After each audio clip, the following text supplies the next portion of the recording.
No ar, Faixa Livre, rádio jornalismo de verdade, a informação de primeira qualidade, a interpretação e os comentários das notícias, entrevistas, o contraditório.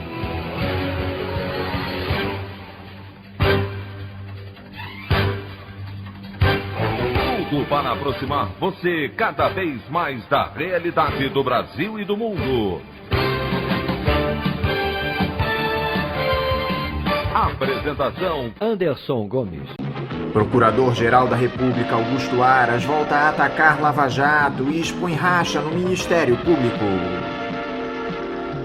Lista supostamente produzida pelo Ministério da Justiça com nomes e documentos de servidores que se posicionaram contra o fascismo escancara a perseguição político-ideológica do governo Jair Bolsonaro. Justiça Federal aceita denúncia contra ex-governador de São Paulo José Serra e sua filha Verônica por lavagem de dinheiro, mas ministro do Supremo Tribunal Federal Dias Toffoli suspende investigações da Lava Jato ao político. Essas e outras notícias na edição desta quinta-feira, 30 de julho do ano de 2020 do programa Faixa Livre. Comentário de Anderson Gomes.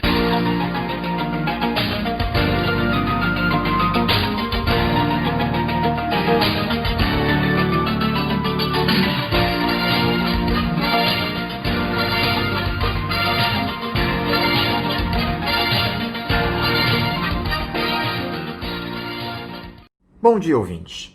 A crise instituída entre a Operação Lava Jato e a Procuradoria-Geral da República escancarou aquilo que já vínhamos denunciando há anos no Faixa Livre, esse processo de criminalização da atividade política.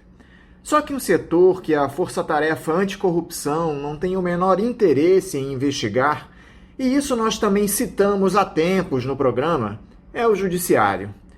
Vou passar a leitura da coluna do jornalista Bernardo Melo Franco, publicada ontem no jornal O Globo, para mostrar um dos exemplos disso que acabei de citar. O título do texto é A Blindagem das Togas. A Lava Jato devastou o Congresso, implodiu governos, mas não consegue alcançar a cúpula do Judiciário. Em acordo de delação, Sérgio Cabral relatou o pagamento de propina a 2 ministros do Superior Tribunal de Justiça. O ex-governador indicou o caminho do dinheiro, mas seu depoimento vai adormecer para sempre numa gaveta brasiliense. O caso foi sepultado pelo presidente do Supremo Tribunal Federal, Dias Toffoli. Como revelou o repórter Aguirre Talento, o ministro arquivou 3 inquéritos da delação de Cabral. Ele tomou as decisões sem alarde, em dobradinha com o Procurador-Geral da República, Augusto Aras. Ontem, a colunista Bela Megali revelou novos detalhes da história. Cabral afirmou à polícia que o empresário Orlando Diniz, um dos próceres da República de Mangaratiba, repassou 25 milhões de reais ao filho do ministro Humberto Martins. Trata-se do presidente eleito do STJ, com posse marcada para o próximo dia 27. O ex-governador também delatou o ministro Napoleão Nunes Maia, que se aposenta em dezembro. Martins disse que não tem nada a declarar, e Maia nem se deu o trabalho de responder. Com a decisão de Toffoli, vai ficar tudo por isso mesmo. A delação de Cabral foi fechada com a Polícia Federal e homologada pelo ministro Edson Fachin. Como manda o regimento, ele encaminhou o caso ao presidente do Supremo para o sorteio de um novo relator. Para surpresa de colegas, Toffoli preferiu ouvir Aras, que comunicou seu desinteresse em investigar a história. O ministro é um cavalheiro e atendeu ao desejo do procurador. Na prática, a decisão de Toffoli pode enterrar a possibilidade de qualquer nova delação à APF. Com o aval do Supremo, a polícia já havia fechado acordos com figurões como o ex-ministro Antônio Palocci, o publicitário Duda Mendonça e o empreiteiro José Antunes Sobrinho. Essas colaborações não dependiam de licença da Procuradoria, até que esbarraram em togas ilustres. a opinião do Faixa Livre.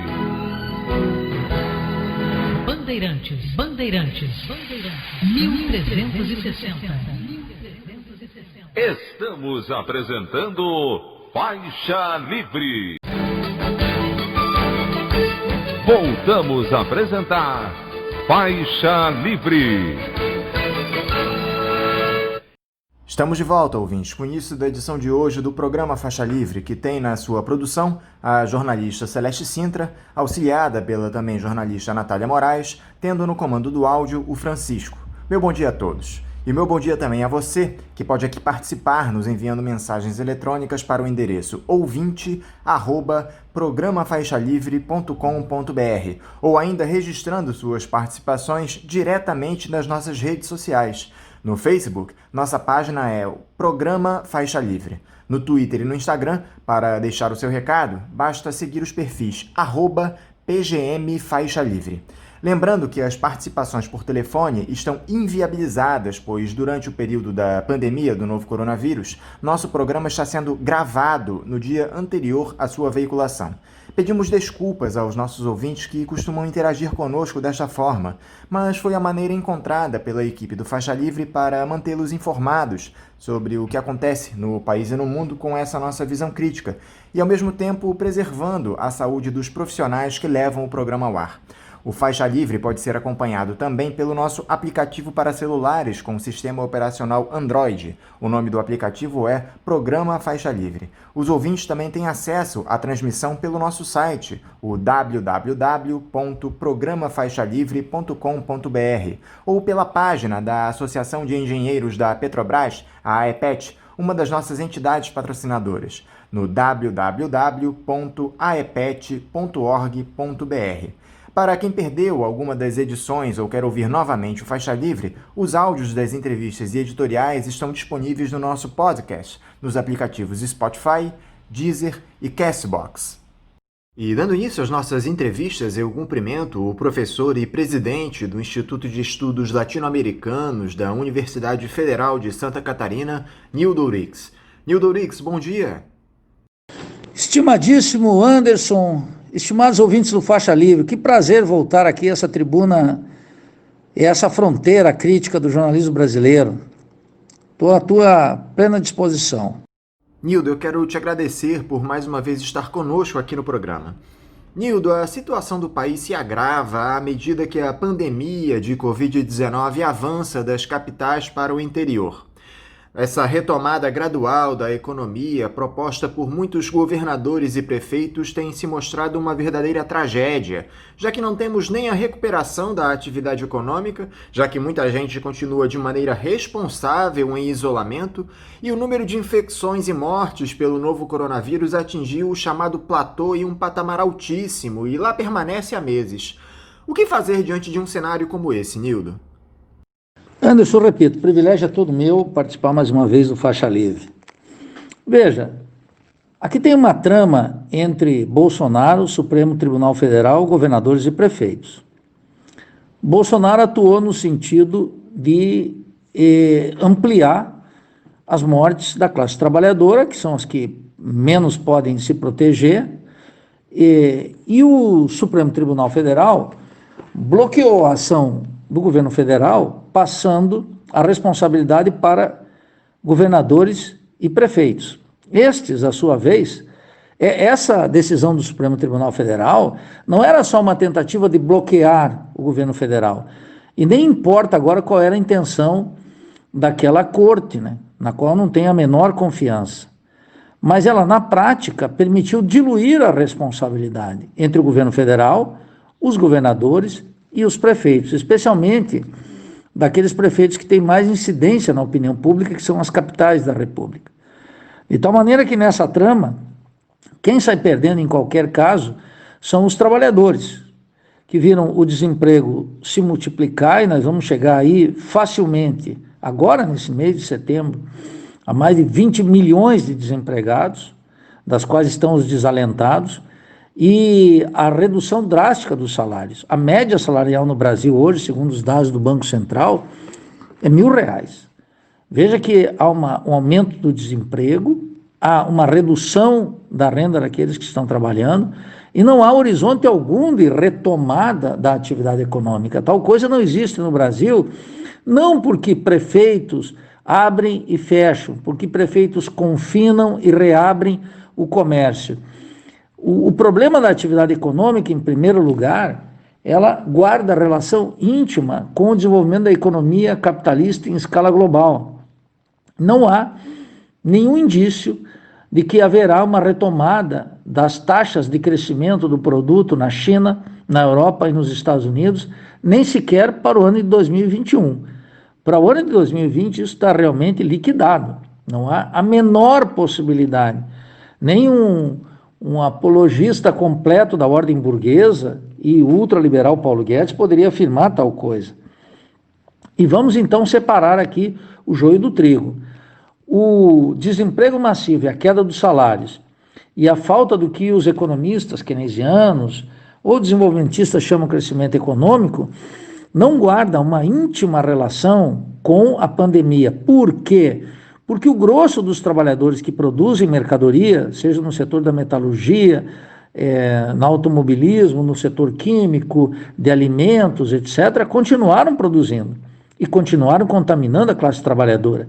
E a despeito dos níveis, em alguns casos, absurdamente, inaceitavelmente elevados de contaminação, o trabalho não cessou. Os sindicatos não fizeram uma greve geral, as centrais sindicais não chamaram tal possibilidade, ao contrário, desapareceu a possibilidade de uma greve geral. As centrais sindicais se caracterizam nesse período de pandemia por uma falta de protagonismo completo da situação brasileira.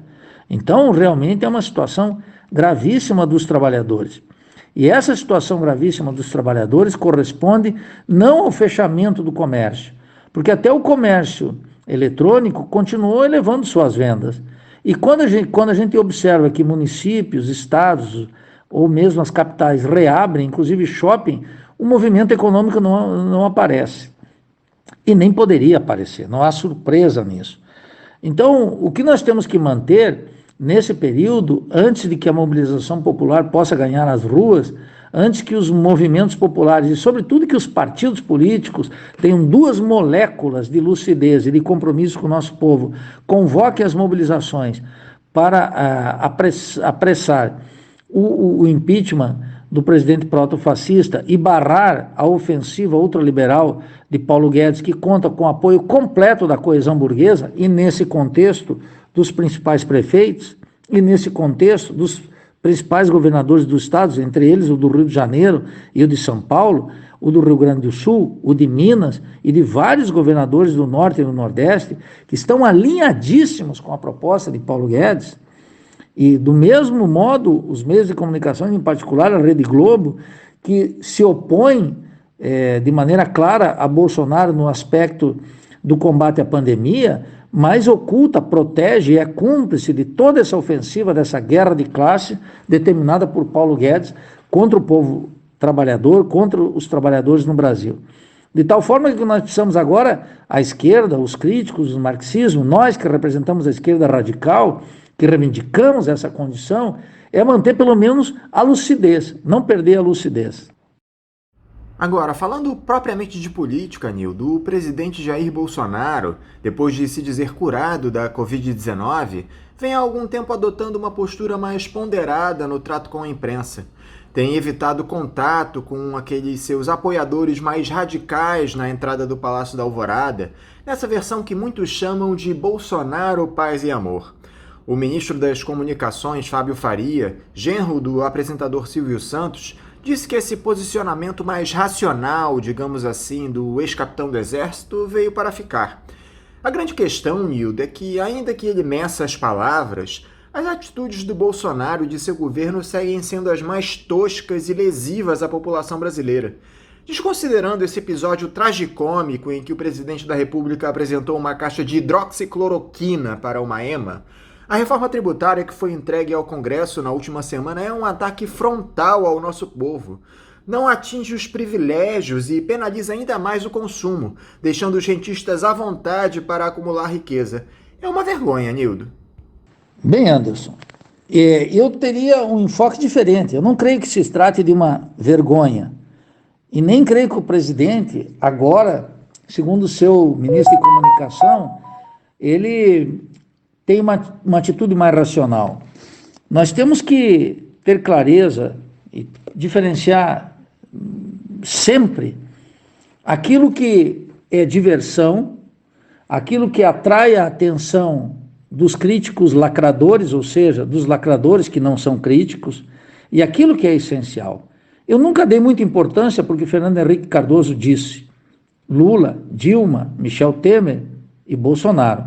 Eu fico olhando o Diário Oficial e, sobretudo, as decisões do Banco Central e do Ministério da Fazenda. Não que outros ministérios não me interessem, mas é aí que está o essencial dos assuntos de Estado, da economia, da política e da cultura. Bolsonaro sempre lançou mão de artifícios como esse, de ameaçar uma EMA com a hidroxicloroquina para captar a atenção pública em algo que é efetivamente secundário, absolutamente secundário. E obviamente que essa versão paz e amor, veja que dano produziu o ex-presidente Lula num país atravessado pela desigualdade. O Lula dizia que ele era o Lulinha paz e amor. Esse bordão, tão cômodo à classe dominante, tão afeito aos interesses da classe dominante, agora pode ser utilizado pelo ministro de Comunicação do proto-fascista Bolsonaro. O fundamental é, como você registra aqui, que durante todo esse período, o Ministério do Meio Ambiente, não perdeu nenhuma oportunidade para implementar uma devastação definitiva, completa, ampliando a fronteira agrícola, violando a legislação, permitindo crimes ambientais, uma ofensiva contra os trabalhadores do campo, sobretudo suas lideranças sindicais, enquanto ocupa a opinião pública de deputados, senadores, opositores, movimentos populares, com a hidroxicloroquina e o conflito com a EMA, em frente ao Palácio, lá em Brasília. O fundamental, como você mencionou, é que Paulo Guedes já mandou uma proposta de reforma tributária que naturalmente vai penalizar ainda mais os trabalhadores e a classe média baixa e vai permitir uma liberdade e privilégios econômicos e tributários ainda maiores para as classes dominantes, para os empresários, para os grandes capitalistas e para as multinacionais. Nós não estamos aqui vendo Paulo Guedes tentar resolver o déficit fiscal, que chega aí aos 600 bilhões, reduzindo todas aquelas isenções fiscais que os governos de Lula e especialmente Dilma concederam aos capitalistas brasileiros, inclusive as multinacionais. Eles não foram retirados durante o governo de Michel Temer e tampouco estão sendo ameaçados por Paulo Guedes. De tal maneira que a reforma tributária, assim como toda a reforma previdenciária, todas essas reformas, elas é que concedem racionalidade ao governo do proto-fascista e à gestão ultraliberal que contempla o apoio da Câmara, do Supremo. Então, em consequência, aquele covil de ladrões que é o Congresso Nacional, como diz o presidente da Câmara, Rodrigo Maia, é o Congresso mais reformista da história do Brasil. Ou seja, é o Congresso mais entreguista e mais pró-capitalista. De outro lado, o Supremo Tribunal Federal, ele se insubordina, ele se insurge contra algumas decisões presidenciais que não tocam no nervo dos assuntos de Estado e os assuntos de economia, nem sequer os da política externa. E dá curso livre, inclusive para as privatizações. A mídia, quer dizer, a imprensa livre, tão festejada pelos liberais de direita e também pelos liberais de esquerda, dão uma cobertura midiática total, de tal maneira que aquilo que é essencial não ganha destaque no noticiário. E essa é a racionalidade do governo Bolsonaro. Ocupar a opinião pública com questiúnculos, enquanto passa a boiada das questões essenciais no outro lado, bem longe da atenção pública. Você acredita que algum governante deste país terá coragem para tributar as grandes fortunas e estabelecer um imposto sobre as heranças, Nildo? É possível se desfazer desse verdadeiro conluio entre a cúpula do poder político e econômico no país? Entre a cúpula do poder político, do poder econômico e do judiciário brasileiro. Vamos incluir aí todos os poderes da República. A despeito da insistência ainda tímida na última eleição presidencial e que agora começa a emergir no campo do liberalismo de esquerda, defendendo que é preciso tributar a herança, tributar as fortunas, tributar o lucro. A grande verdade é que uma medida nessa direção não pode ser tomada dentro da República Burguesa. Isso é uma tarefa para a Revolução Brasileira. Agora, na medida que se instaurar isso na Revolução Brasileira, nós vamos discutir não o tributo, mas a própria propriedade. Nós vamos discutir não apenas a tributação de herança, mas discutir a concentração da propriedade. De tal maneira que nós temos que fazer aqui estabelecer um novo horizonte, Anderson. O nosso problema não é um problema de política tributária e nem estamos afeitos àqueles que colocam o diagnóstico da crise brasileira a partir de uma crise fiscal. A nossa é uma crise de natureza financeira, cujo epicentro é o assalto ao Estado promovido por múltiplas formas, privatização, política cambiária, política fiscal, todos os instrumentos de política econômica e, sobretudo, a especulação com a dívida interna e o negócio suculento da dívida externa, contratada por empresas multinacionais e por empréstimos internacionais, como aquele realizado pela Reserva Federal dos Estados Unidos alguns meses atrás, que concedeu ao Brasil 60 bilhões de dólares para dar uma estabilidade momentânea para a moeda. Então veja, ainda que a esquerda liberal possa, nas próximas eleições, levantar a bandeira de uma política fiscal menos injusta, ou que se aproxime de algumas bandeiras como tributar a herança, ou tributar o lucro, ou tributar os dividendos dos capitalistas, isso é irrealizável nos marcos dessa república. Isso pode ser um artifício para mobilizar a opinião pública em termos eleitorais. Mas o que nós vimos desde 94 foi uma concentração da propriedade, tanto no campo, com a expansão da fronteira agrícola, especialmente dos dois governos da presidente Dilma, como a propriedade urbana, que a renda da terra cresceu violentamente no Brasil e a tendência do desenvolvimento capitalista global, que vai pressionar para a produção de alimentos e a consolidação do Brasil como um país meramente exportador de produtos agrícolas e minerais, isso vai fazer, de acordo com os preços internacionais, subir a renda da terra. E, portanto, vai mover, na medida em que o capitalismo rentístico continua turbinando a vida nacional, vai continuar colocando a renda da terra urbana e rural como um elemento de propriedade fundamental de reserva de valor e de produção de mercadorias, naturalmente. Veja, então o problema aqui, a esquerda liberal teria que ter colocado isso com muito mais força já há mais tempo, mas olhando não a possibilidade de efetivá-la numa medida no Congresso Nacional, numa maioria eventual, ou até mesmo na eleição de um governo progressista ou com alguma vocação reformista, mas colocar no horizonte o problema da propriedade no Brasil, porque é isso que nós temos que voltar a discutir. Como desde 94, tanto no campo como na cidade, a propriedade está mais concentrada. Isso faz parte de uma economia política que está em curso e que uma política tributária mais ofensiva não resolve. Inclusive, no limite, nós poderíamos ter uma política tributária que grave, que toque nesses supostos privilégios e aumentar, inclusive, o preço da terra. E não fazer justiça nenhuma. E só, marginalmente, melhorar a situação fiscal do governo. Portanto, sou muito cético sobre essa possibilidade, ainda que possa conceder razão ao liberalismo de esquerda, que essa deve ser uma bandeira discutida, desde que o horizonte seja recolocar o tema da propriedade no debate público. Por falar em economia, Nildo, o Ministério do Paulo Guedes é que sofreu baixas importantes nesse mês de julho. Tivemos as saídas do secretário do Tesouro, Mansueto Almeida, do diretor da Secretaria Especial da Fazenda, Caio Megali, e o pedido de demissão do presidente do Banco do Brasil, o Rubem Novaes, uma figura que permitiu a entrega de uma carta de crédito da instituição que vale 2,9 bilhões de reais por 371 milhões ao BTG Pactual, banco que teve como sócio o posto Ipiranga do Jair Bolsonaro. Eu gostaria que você emendasse nessa resposta, Nildo. Primeiro, o seu comentário a respeito desse crime, que foi a cessão da carteira de crédito do BB a preço de banana para uma instituição privada. Depois, como fica a situação do Paulo Guedes em meio a essa debandada no Ministério da Economia? Bem, Anderson, aqui nós temos que retomar duas coisas de fundo, duas questões estruturais da mais alta importância. O Estado, já anotou Marx há muito tempo, é o comitê de negócios da burguesia.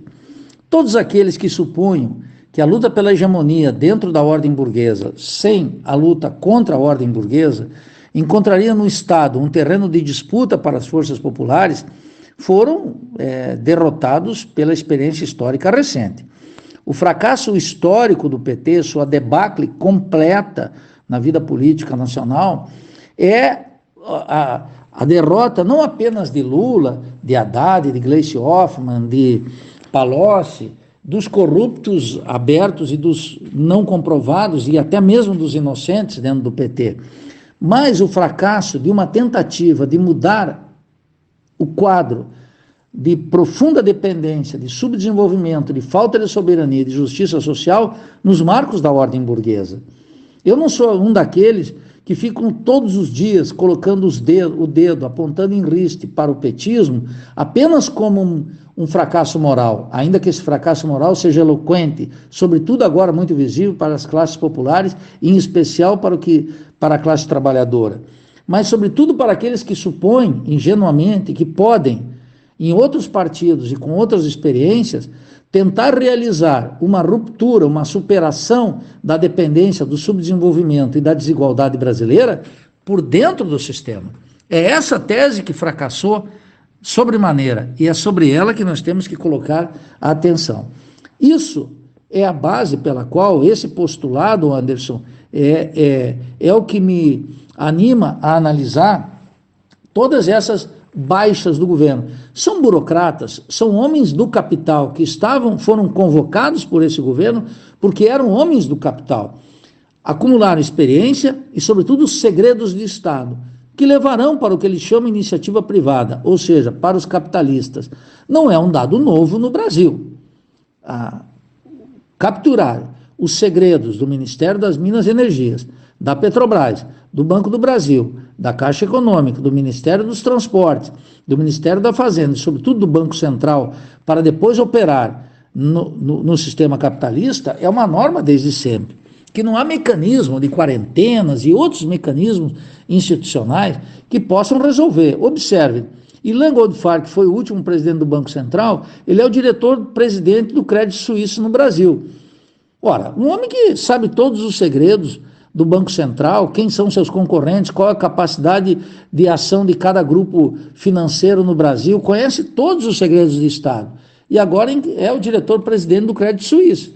Ora, é óbvio que levou todos os segredos do Estado para benefício da acumulação de caráter privado e de um banco internacional. Todos eles serão substituídos por burocratas que têm a mesma trajetória e que alcançam o mesmo objetivo: se inserir no Estado, acumular seus segredos e voltar com o passe mais caro para os capitalistas. Farão carreiras sempre exuberantes, fazem parte de uma burocracia estatal que vive à sombra dos grandes capitalistas nacionais e internacionais, estafam o Estado e aparecem na grande mídia como sábios. Observem como todos esses banksters, essa mistura de banqueiro e gangster das finanças, né, para usar aqui uma expressão popular que não tem rigor teórico, mas tem legitimidade histórica, a gente observa que todos eles gozam de uma credibilidade nos meios de comunicação, nos grandes monopólios, na Globo, na Bandeirantes, em todas as televisões, na Record, etc., que é verdadeiramente espantoso. Rádio, jornal e televisão concebem páginas e reforçam a credibilidade pública de personagens que são detestáveis do ponto de vista político, que são incompetentes do ponto de vista de um saber econômico, mas que são absolutamente eficazes na arte de assaltar o Estado e acumular na iniciativa privada. Essa reputação não é algo novo. Eu já disse aqui no Faixa Livre e repito, até mesmo Adam Smith, na Riqueza das Nações, mostrou que essa é uma operação básica da classe dominante. Esse comportamento foi típico do século XVIII, atravessou todo o século XIX, é vigoroso no século XX e está no século XXI, dando lições claras Paulo Guedes não terá o menor problema em remontar uma equipe e nem nós poderemos ter saudade de nenhuma dessas figuras que continuam debilitando o Estado brasileiro, dando um perfil cada vez mais capitalista e acumulando riqueza na vida privada. Agora, Nildo, uma coisa que pode enfraquecer o governo Bolsonaro é esse inquérito das fake news que corre lá no Supremo. À esteira dele, algumas redes sociais tiraram do ar perfis de militantes radicais bolsonaristas. Só que, para surpresa de muitos, a Advocacia Geral da União recorreu dessa decisão do ministro Alexandre de Moraes. Ou seja, é o governo federal tentando reverter uma decisão judicial para favorecer criminosos que compartilham notícias falsas na internet. Isso é bem a cara do governo de Jair Bolsonaro, né, Nildo? Bom, sem dúvida que é a cara do governo Bolsonaro, mas é a cara também dos tribunais. Ora, vamos ao ponto central. Vamos supor que eliminamos o mecanismo das fake news e que se penalize, inclusive, alguns responsáveis pela última eleição que influenciaram a opinião pública, embora não foram a causa da decisão do resultado eleitoral. Vamos supor que não existam mais fake news. Nós estaríamos num mundo melhor, mais equilibrado do ponto de vista da comunicação, restariam todos os monopólios. O fake news, ele é um instrumento que precisa ser observado a partir de uma outra ótica. A ótica de George Sells, a ótica de Walter Lippmann, a ótica de Chomsky e a ótica de George Orwell. A ótica, aqui no Brasil, de Lima Barreto, que mostrou nas recordações do escrivão Isaías Caminha como se comportava aquele jornal na qual um dos seus personagens trabalhou, que era chamado O Globo, um romance de 1904. Observe, ainda que o mundo não fosse feito de fake news, ainda que tal realidade não existisse, bastaria o jornalismo aí para manufaturar a opinião pública em favor dos interesses dominantes, reproduzir a ideologia e criar, no máximo, uma consciência ingênua, abrindo espaço para um liberalismo de esquerda, que frequenta esse pluralismo próprio da Rede Globo nas questões identitárias e na CNN, agora fazendo um papel mais ofensivo nessa direção e simulando um pluralismo que está restrito às questões de ordem cultural, e eu afirmo aqui, hierarquicamente de menor importância, em relação ao tema da política externa, em relação ao tema do controle do território, em relação ao tema da gestão da economia, em relação ao tema da gestão da saúde, da educação, dos pontos estratégicos que estruturam uma nação. Então, a decisão, tanto do Procurador-Geral da República, não me espanta no mínimo, como tampouco me espanta qualquer decisão da Corte Suprema, do Supremo Tribunal Federal, para o qual eu não dou uma gota, uma molécula de confiança. Essa gente, eu repito aqui, algo, uma verdade histórica. Não há crime contra o país que não contou historicamente com a participação da Corte Suprema. Isso continua existindo aqui. Só um liberalismo de esquerda muito tosco, um liberalismo de esquerda cativo, de uma consciência ingênua, é que ainda fica apostando nas contradições ou nos eventuais antagonismos de uma institucionalidade que no seu conjunto está apodrecida. O bom comportamento da família Bolsonaro, em especial do protofascista, eu diria que se deve menos a esse processo, e muito mais pelo fato de que Queiroz foi preso, fez uma delação premiada, e que talvez ali exista um mapa para desmascarar os vínculos criminosos, eventualmente criminosos, todas essas suspeitas que são discutidas mais ou menos na grande imprensa, nos monopólios, para fazer Bolsonaro entrar num terreno de negociação com o Congresso, com a Corte e com os monopólios midiáticos. Mas é isso que tornou o presidente um pouco mais cauteloso. É isso que fez o presidente se integrar cada vez mais com a banda podre do Congresso Nacional, que é a sua maioria de deputados, ao negociar com o que se chama o Centrão. Ora, o Centrão é um conjunto de deputados e senadores dóceis aos capitalistas nacionais e internacionais. É com essa gente que eles estão negociando, e que é a grande maioria do Congresso Nacional, composto por deputados e senadores. De tal maneira que essa ligeira mudança de conduta de Bolsonaro, ela ainda continua operando nos marcos da ordem. O que está a todo vapor, Nildo, pelo menos no campo da centro-direita, são as negociações para uma candidatura à sucessão de Jair Bolsonaro em 2022. O Democratas e o MDB, por exemplo, já anunciaram essa semana que deixaram o Centrão para poderem atuar livremente no Congresso. Já há quem diga que este é um primeiro movimento para se descolarem do ex-capitão do Exército em direção ao apoio de João Dória, do PSDB, nas eleições presidenciais daqui a 2 anos. Como é que você interpretou esse movimento dessas duas legendas, que representam como ninguém o fisiologismo da política nacional?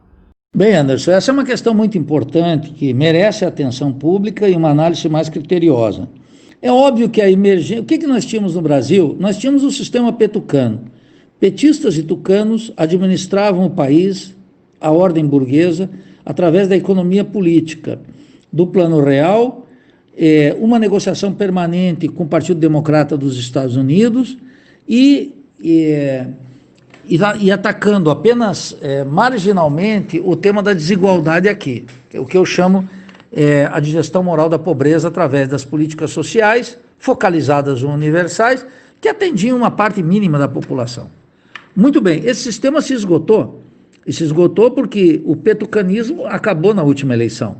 No seu lugar, emergiu o quê? Emergiu um ultraliberalismo encabeçado pelo proto-fascista Bolsonaro, que se encontra na presidência da República. Esse ultraliberalismo cancelou para sempre o poder do PSDB. O PSDB está ressurgindo através do governador Dória com uma nova configuração.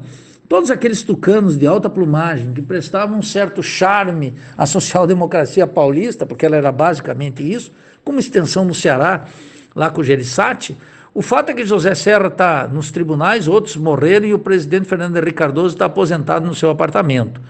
Os tucanos de alta plumagem desapareceram. O petismo, por sua parte, está debilitado. Lula está completamente fora do combate. Pela decisão das cortes, pela idade, porque não tem mais o que dizer. Se você assistir uma entrevista do Lula, além de um moralismo barato e desbotado na defesa dos pobres, o ex-presidente não tem o que dizer, é incapaz de uma análise crítica da situação brasileira, exceto fazer recordações do seu próprio governo, como se o passado pudesse ordenar por ele mesmo o futuro. Não pode. Nesse interim, contra a força do proto-fascista e o ultraliberalismo do Paulo Guedes, se reconfiguraram as forças. Nasceu um liberalismo de direita, que não é o ultraliberalismo. Esse liberalismo de direita pode ser visto com o Whitson no Rio de Janeiro, por mais complicado que ele se encontre agora nos tribunais. E, naturalmente, pelo coração burguês do Brasil. São Paulo sempre será uma peça de discussão estratégica na sucessão presidencial. E o improviso que nós vimos na última eleição não se repetirá nas próximas. De jeito algum. Isso estou afirmando categoricamente. A polaridade petucana foi substituída, portanto, por uma nova polaridade.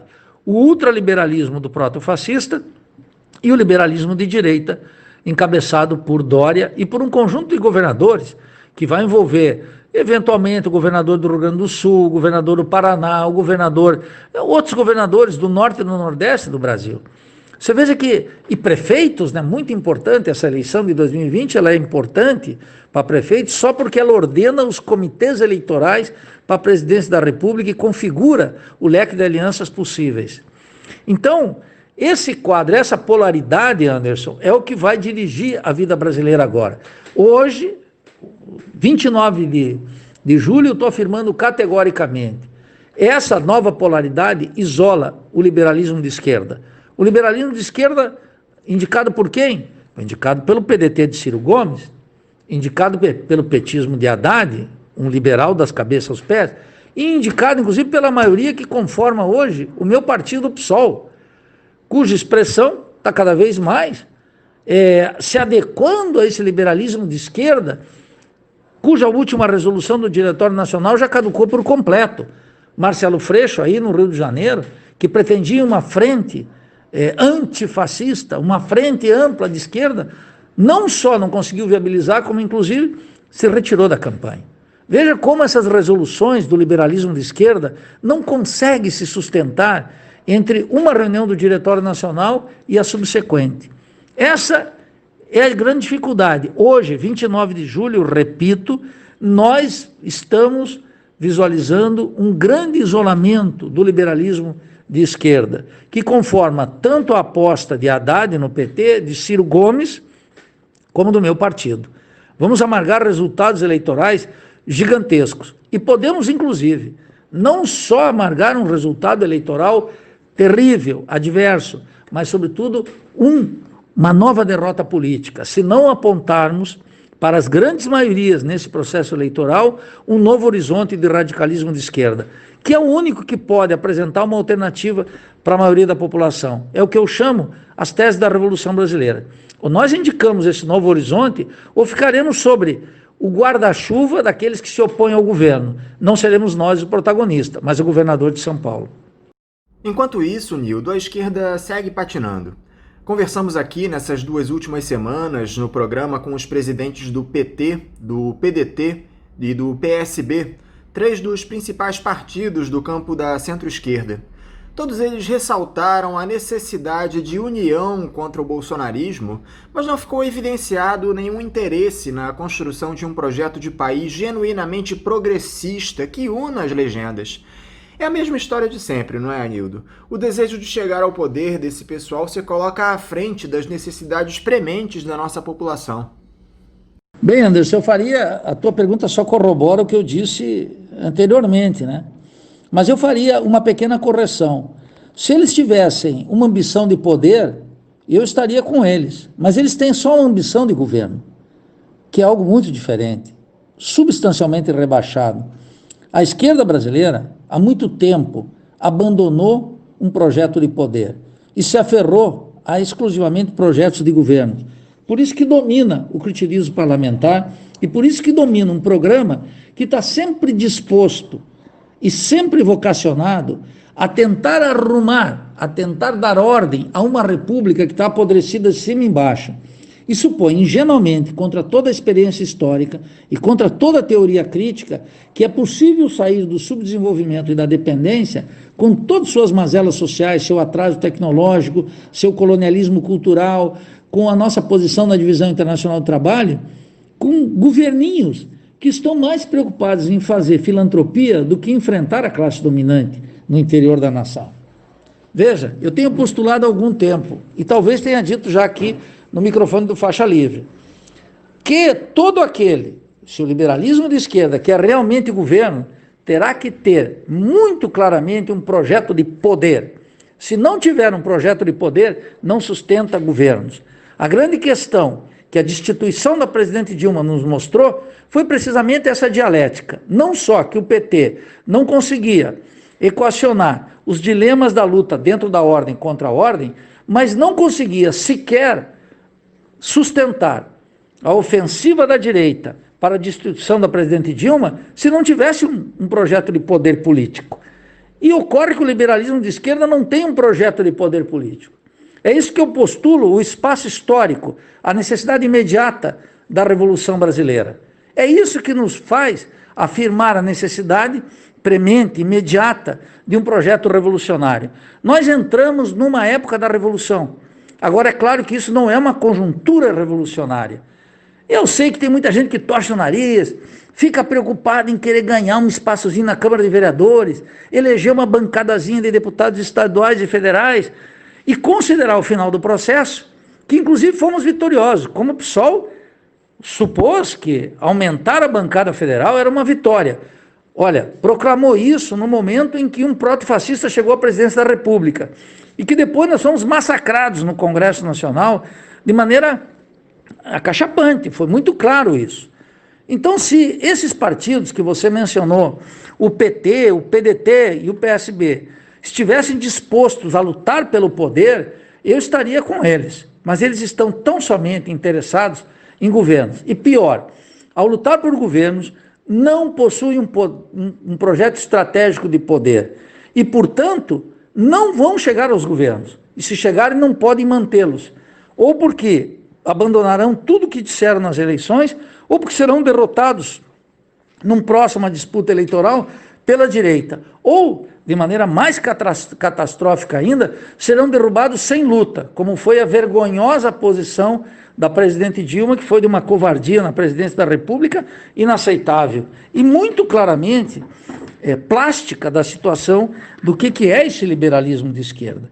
Então, esses partidos todos estão de olho no próxima eleição presidencial. O PDT de Ciro Gomes supõe que o Ciro pode herdar o espólio do petismo porque ele é um político sem corrupção. O PT pensa que pode se renovar através de Haddad porque ele agora trabalha no INSPER e é um liberal da cabeça aos pés. E o PSB é um ator coadjuvante, que não tem um quadro nacional capaz de encantar as massas, nem um programa, nem estrutura, e será mais um ator coadjuvante como foi até agora.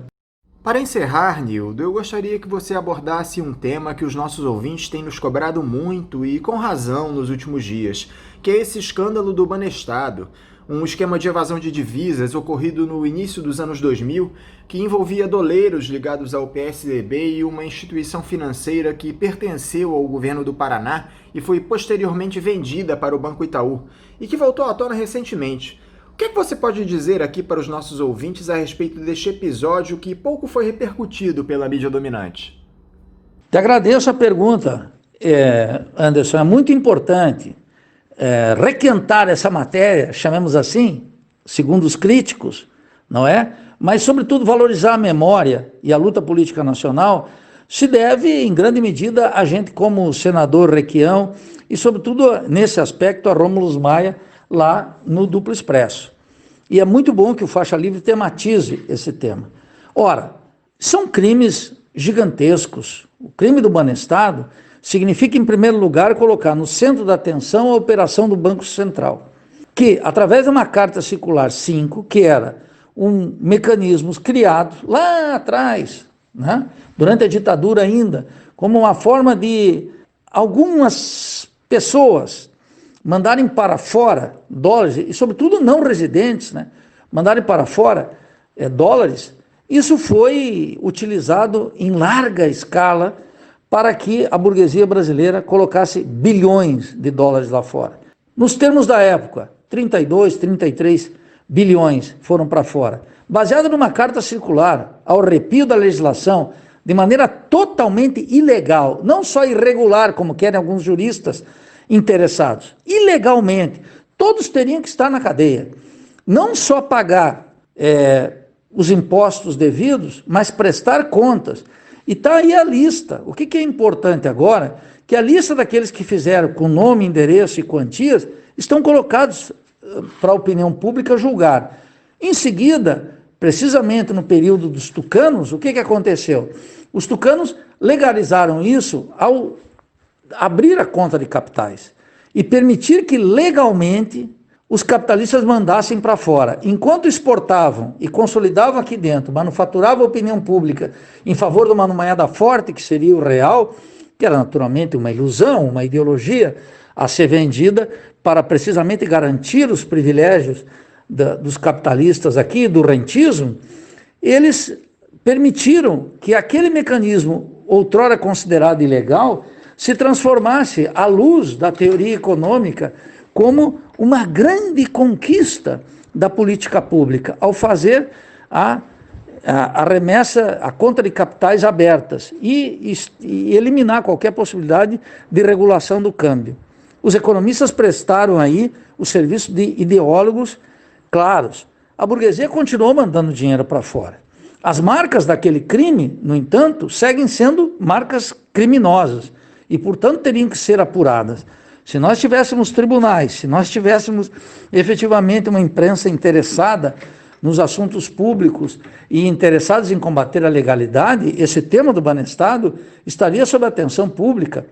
Mas veja, não só contou com a liberalidade do Banco Central, dos economistas, de todos os seus diretores, alguns famosos, né, com uma certa trajetória, a grande maioria virou banqueiro, inclusive, que tem recursos, especulação, atuam em corretoras, em fundos, etc., né? Em empresas de investimento que estão aí pavoneando todo dia, fazendo lives com ministros, etc. Toda essa gente que está aí, ela também foi corroborada depois no governo Lula. O petismo poderia ter investigado a fundo esse tema e deveria tê-lo feito, e naturalmente não foi por falta de informação. Todas as figuras mais importantes tiveram acesso a essas informações. Essas informações, na mão de Lula, de Zé Disseu, do ministro da Justiça, de todos, acho que o Márcio Tomás Bastos, se não estou equivocado aí, o primeiro-ministro de Justiça do presidente Lula, todos eles deveriam estar até o fundo investigando essa matéria e trazendo à luz pública. Eles foram cúmplices disso. E não vamos esquecer aí Meirelles, né, o presidente do Banco Central durante todo esse tempo. Portanto, tucanos, petistas, foram todos eles, nas altas cúpulas, coniventes com esse crime. E isso teria que ser investigado. Não foi investigado. Agora, por que esse tema é um tema atual? Porque a transferência de valor permanente daqui para fora é a regra de uma economia como a nossa. É uma regra do capitalismo dependente rentístico que ganhou a hegemonia precisamente em 94, deu a hegemonia lá em 94 para a fação financeira. Veja, o rentismo que eu estou dizendo aqui, Anderson, não é o fato de que tem alguém que vive de renda. Não é isso. Todas as frações do capital, o capital industrial agonizante, o capital agrário, o capital comercial e especialmente o capital bancário, coordena, sob a égide desse último, esse assalto ao Estado e mantém o Banco Central, o Ministério da Fazenda, cativo dos seus interesses. Pode ser Palocci, pode ser Malan, pode ser Henrique Meirelles, pode ser Ilan Goldfarb, pode ser o neto do Roberto Campos, pode ser qualquer um. Esses burocratas, todos eles, iniciados do mundo das finanças, homens ricos, homens que cotizam em dólar, que possuem contas bancárias gordas, robustas, essa gente opera para esse sistema, que teve, no caso do Banestado, um escândalo gigantesco que não pode sair da memória pública, que não pode sair da memória histórica, como um exemplo contundente de assalto ao Estado que agora, sob nova legislação, utilizam os mesmos meios. Nildo Ourix, muito obrigado por mais uma vez conversar conosco aqui no Faixa Livre. Eu desejo a você um ótimo dia de trabalho e um forte abraço. Anderson, meu camarada, muito obrigado, é um privilégio voltar sempre ao Faixa Livre, um programa pelo qual eu tenho uma grande estima, consideração. Um grande abraço a você, e estou com saudades de estar no Rio de Janeiro e comparecer aí ao prédio e ao edifício da Bandeirantes para a gente conversar e discutir esses temas da Pátria Grande, do Brasil, de uma maneira crítica. Um privilégio, um grande abraço a você e a todos os nossos ouvintes. Conversamos aqui com o professor e presidente do Instituto de Estudos Latino-Americanos da Universidade Federal de Santa Catarina, Nildo Ourix. Vamos agora ao nosso primeiro intervalo. Voltaremos daqui a pouco. Atenção, professoras, professores e sociedade em geral. Os professores e professoras das escolas particulares estão em greve pela vida, mas trabalhando muito nas aulas virtuais. Ainda não é hora de voltar às atividades escolares presenciais. Você mandaria seu filho para a escola agora? O momento ainda é muito grave. O Simpro Rio convoca todas as professoras e professores para uma grande assembleia virtual sábado, dia 1º de agosto, às 14 horas pelo Zoom. Voltamos a apresentar Faixa Livre. Estamos de volta, ouvintes, e agora eu já cumprimento o jornalista Henrique Acker. Henrique Acker, bom dia. Bom dia, Anderson, bom dia para você, para toda a equipe, Celeste, Natália, o pessoal aí da técnica da nossa querida Band e a todos os interespectadores que acompanham o programa Faixa Livre. Quero agradecer mais uma vez, por poder falar com vocês. Acker, muito obrigado por conversar mais uma vez conosco aqui no Faixa Livre. Acker, a defesa do governador do Rio, Wilson Witzel, conseguiu o que tanto queria essa semana: postergar o processo de impeachment que corre contra o político lá na Assembleia Legislativa do Rio de Janeiro, a ALERJ. O presidente do Supremo Tribunal Federal, Dias Toffoli, atendeu a um pedido dos advogados do governador e determinou a formação de uma nova comissão especial para analisar o pedido de afastamento de Witzel por suspeita de envolvimento nesse escândalo de corrupção na saúde. Ou seja, a defesa que tinha até hoje para entregar as suas alegações a respeito das acusações tem o prazo de 10 sessões zerado até que haja a escolha de 18 parlamentares pela Alerj, respeitando o critério de proporcionalidade entre os partidos da Casa para a formação da comissão, com o presidente e relator, e seja emitido um parecer inicial pelos deputados estaduais sobre o processo. Primeiro, gostaria da sua análise em relação a essa decisão do ministro Dias Toffoli, Acker. Você acha que ela foi justa? Olha, Anderson, a questão aí não é propriamente, do meu ponto de vista, uma questão de justiça, embora tenha sido remetida ao órgão superior de justiça, que é o Supremo Tribunal Federal, e quem concedeu essa liminar foi o seu presidente, ministro Dias Toffoli. Do meu ponto de vista, é óbvio que existe uma disputa política aí, né? Os advogados do governador tentaram essa mesma medida aqui na Justiça do Rio de Janeiro e não conseguiram, né? Não foram bem sucedidos. O pedido foi remetido para Brasília e o ministro Dias Toffoli tomou essa decisão em caráter liminar. O problema é aquele, né? Você tem um rito que precisa ser cumprido.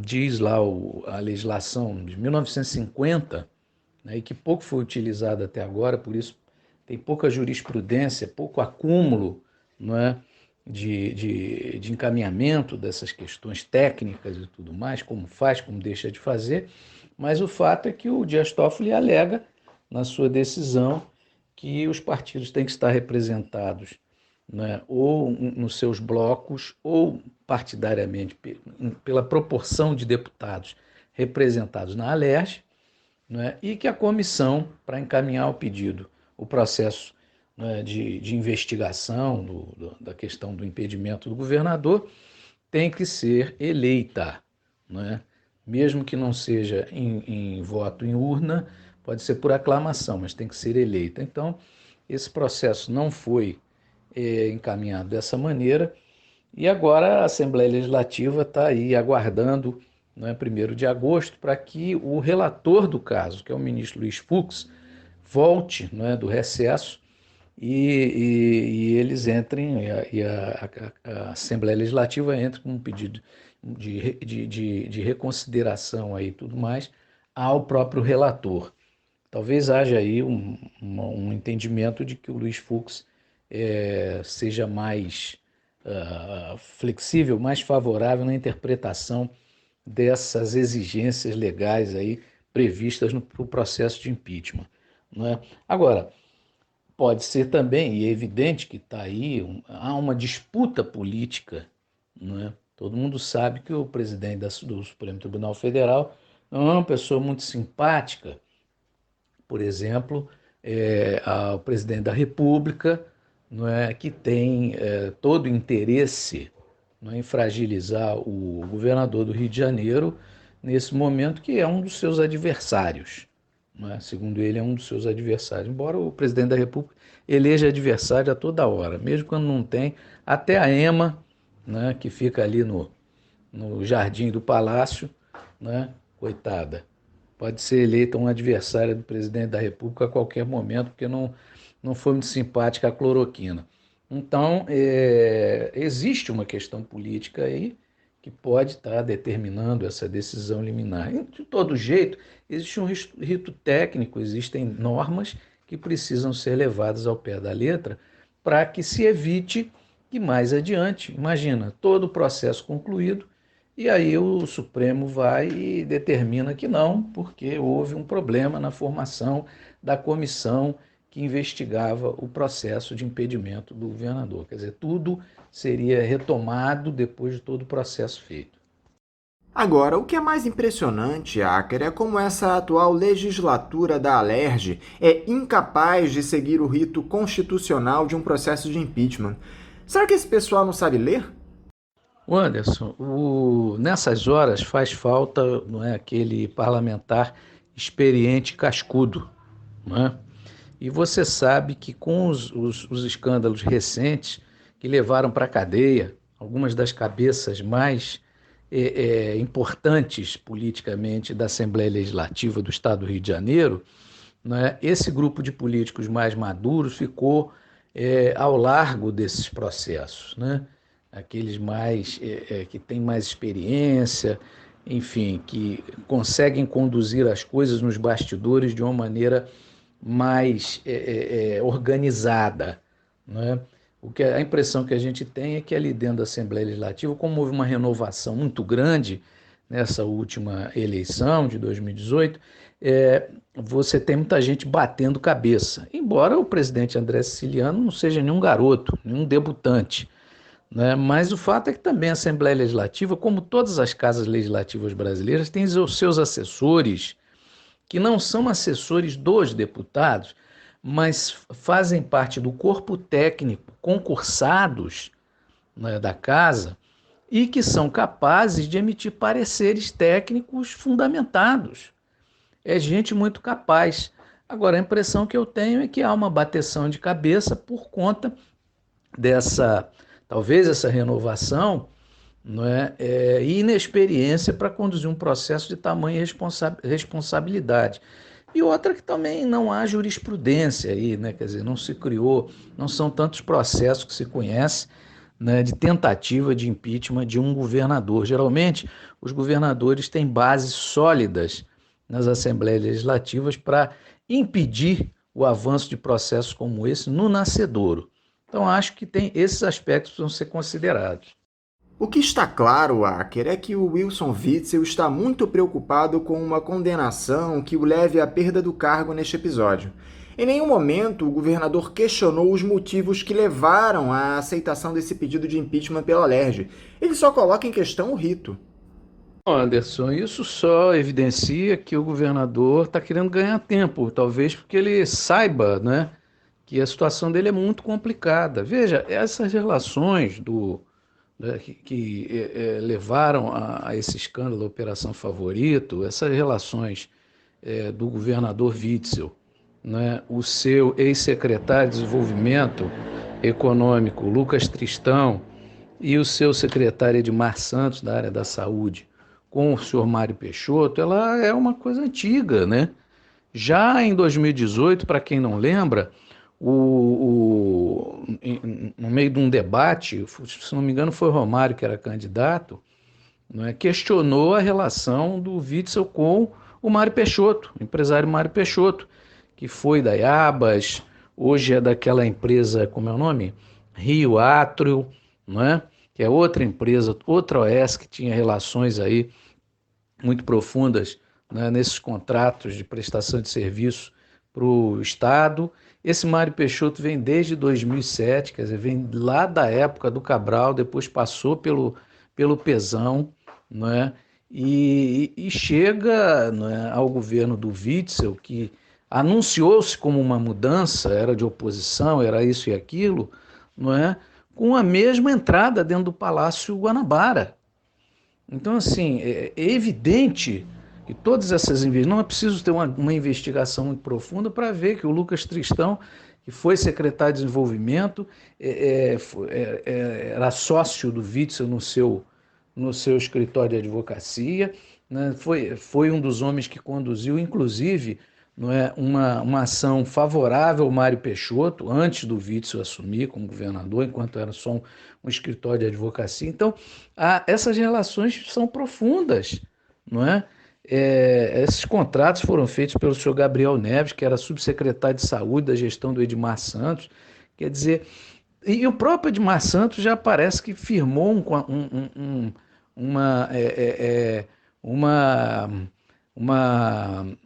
compromisso de delação premiada com a Justiça no sentido de apresentar informações sobre tudo que se passou na Secretaria de Saúde até o momento que ele esteve lá, não é, com essa farra das OS em plena pandemia, não é?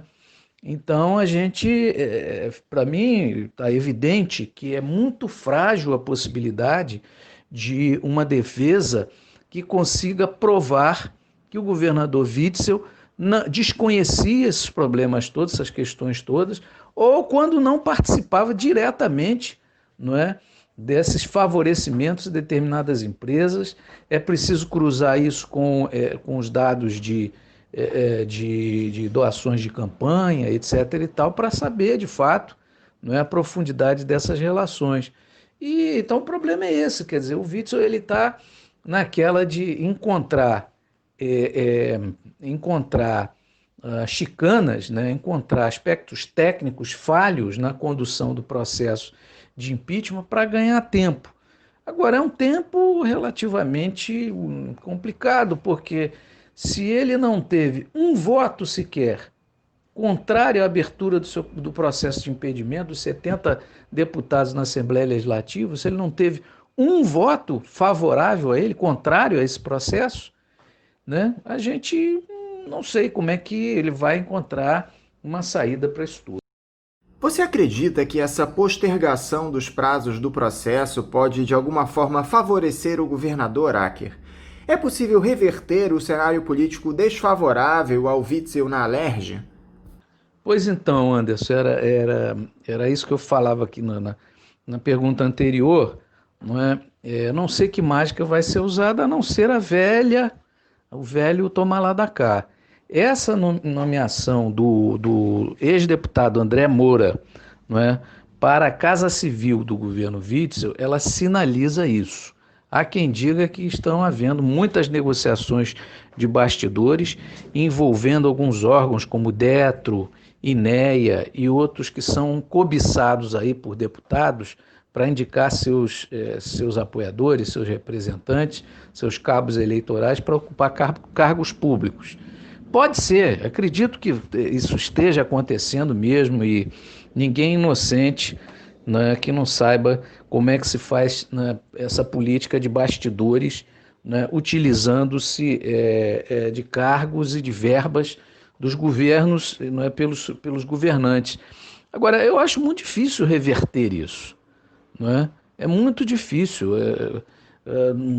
São 70 parlamentares, quer dizer, como é que você vai fazer?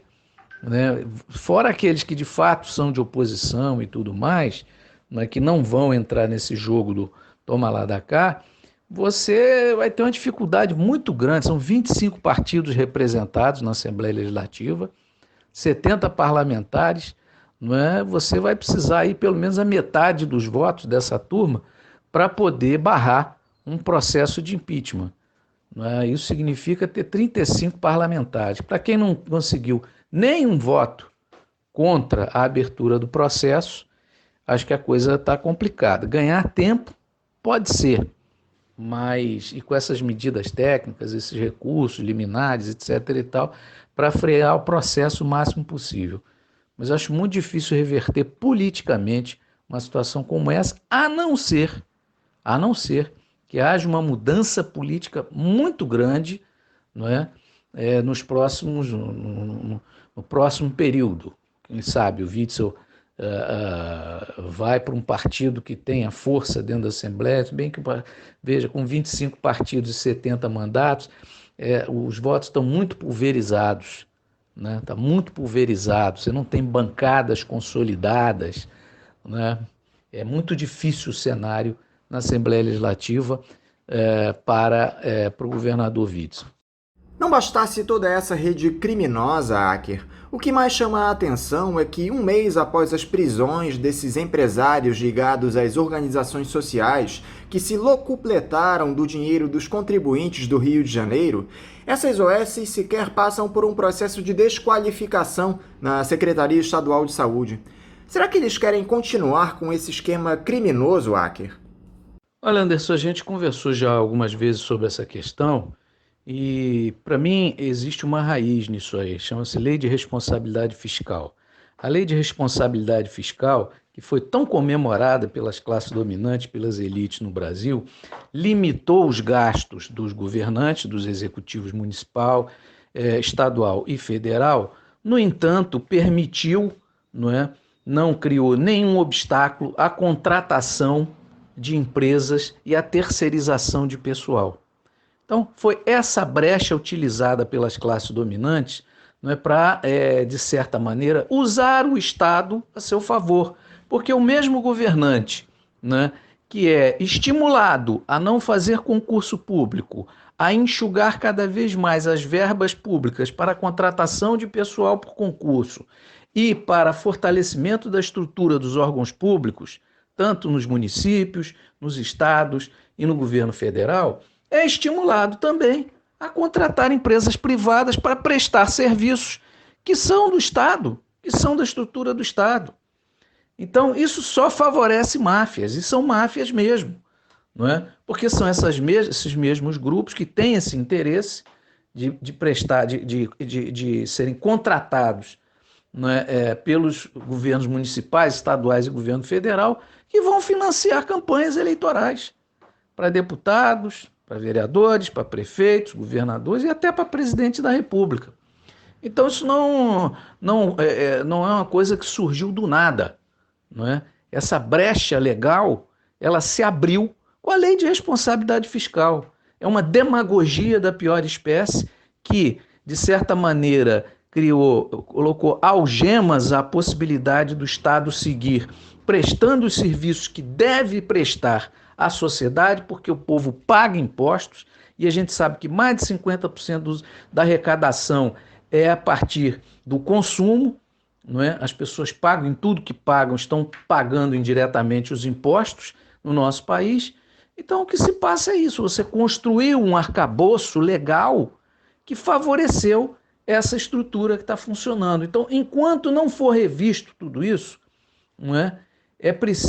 Nós vamos penar, não é, com essas máfias que vão se apoderando da estrutura do Estado e construindo grupos empresariais, muitos deles fantasmas, sem estrutura nenhuma. Esse Abas mesmo, isso é uma vergonha, né? Isso é uma vergonha. Isso era um grupo que surgiu, não tinha a menor condição de prestar serviço de saúde, coisa nenhuma. Hoje né, são castelos, né? Se você for lá dentro para ver onde é que estão e tal, várias dessas empresas são montadas, você veja bem, olha a que ponto chegamos. Por laranjas, são contratados laranjas, né, para o nome estar lá, constar que existem empresas, para que participem de concorrências combinadas. Essas empresas laranjas apresentam os preços mais elevados, não é? E aquelas que há de interesse que ganha a concorrência é que de fato vão ganhar porque apresentam, não é, o preço um pouquinho mais baixo. E é isso que está acontecendo no estado do Rio e está proliferando no país inteiro.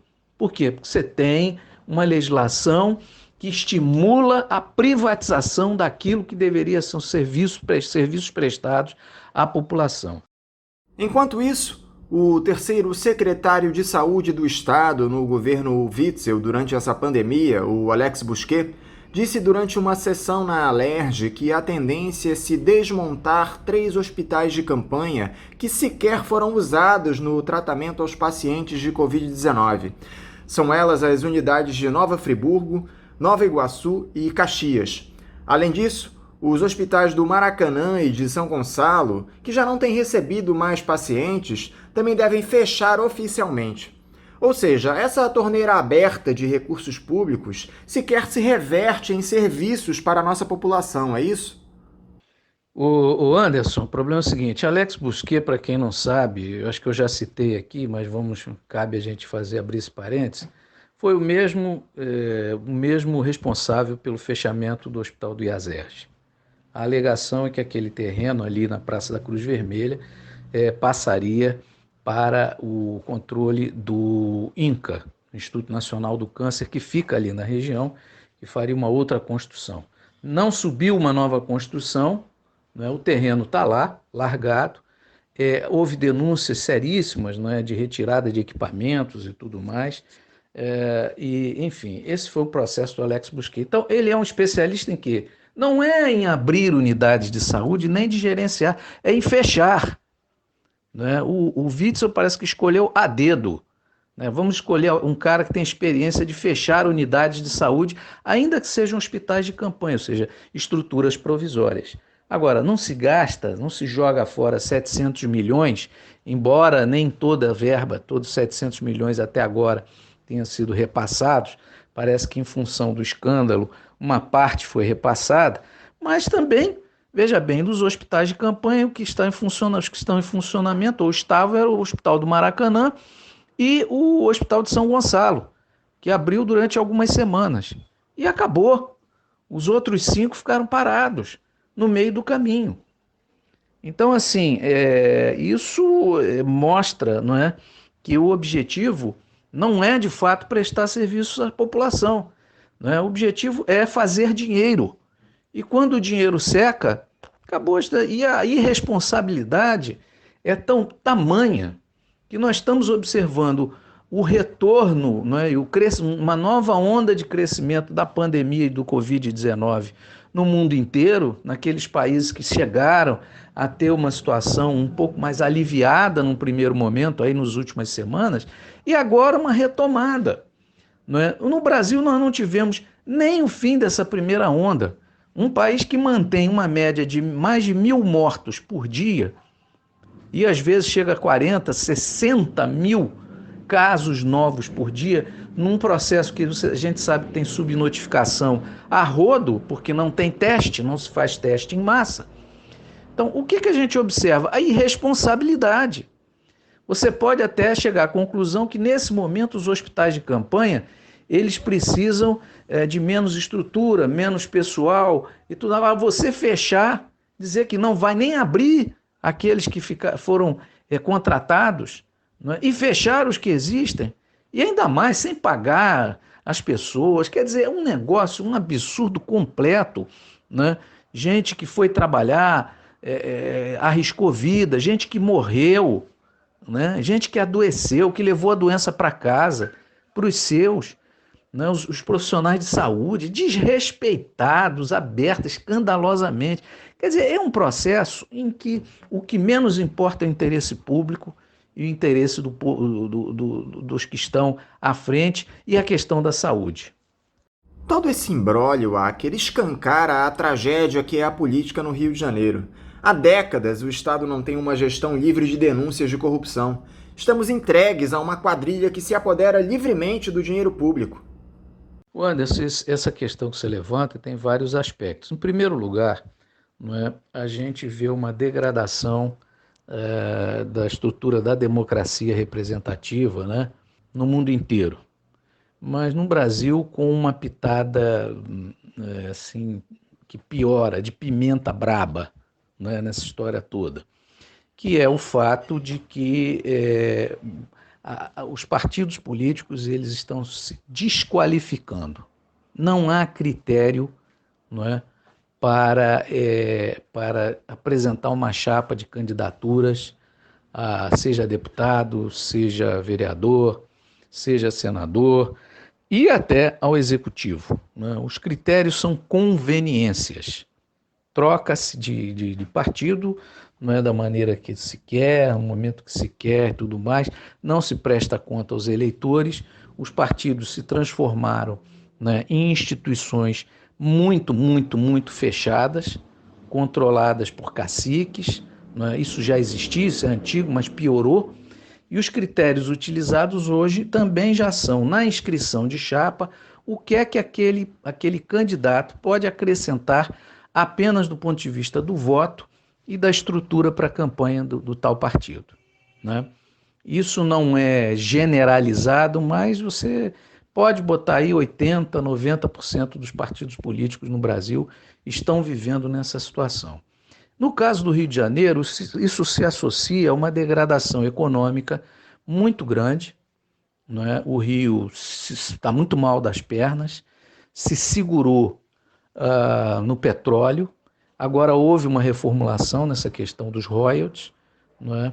Eu não vou entrar no mérito se foi o correto, se não foi, mas o fato é que os recursos dos royalties do petróleo estão menores, não é? E isso tem uma influência muito grande, porque você veja, afinal de contas, o que é a economia do Rio de Janeiro hoje, se não os pequenos negócios, se não o turismo, não é? E muito mal feito, né? Coisa muito mal feita, muito mal estruturada, são quadrilhas de rapinagem, ou seja, é gente que não tem um plano para o país, é gente que não tem um plano para o Estado, não tem projeto. O único projeto é montar um casarão lá em Miami, né, e a hora que der, sai fora e ir embora, né? Então, nessa circunstância que está o Estado do Rio de Janeiro, não é? A gente não vê, inclusive, também no plano das oposições, se é que a gente pode dizer assim, ou da própria esquerda, né, algo mais sólido também a ser apresentado. Vou citar isso porque eu fiquei assim, sei que não é o assunto da nossa entrevista, mas fiquei extremamente pasmo com a condução, por exemplo, da eleição, da apresentação de candidatos, não é? Aqui no Rio de Janeiro para a Prefeitura do Rio. Lança-se a candidatura do Marcelo Freixo, que é um nome reconhecido, né, um nome com base eleitoral, com peso, e no meio do caminho, Marcelo Freixo, ele mesmo anuncia que não é mais candidato, não é? E aí o PT vai e lança Benedita da Silva, e o PSB junto com o PDT e a Rede lançam, né, Marta Rocha, como se fosse uma circunstância, não é normal. Nós estamos vivendo um escândalo de tamanhas proporções, acabamos de falar aí sobre diversos aspectos da condução da vida política no Rio de Janeiro, nem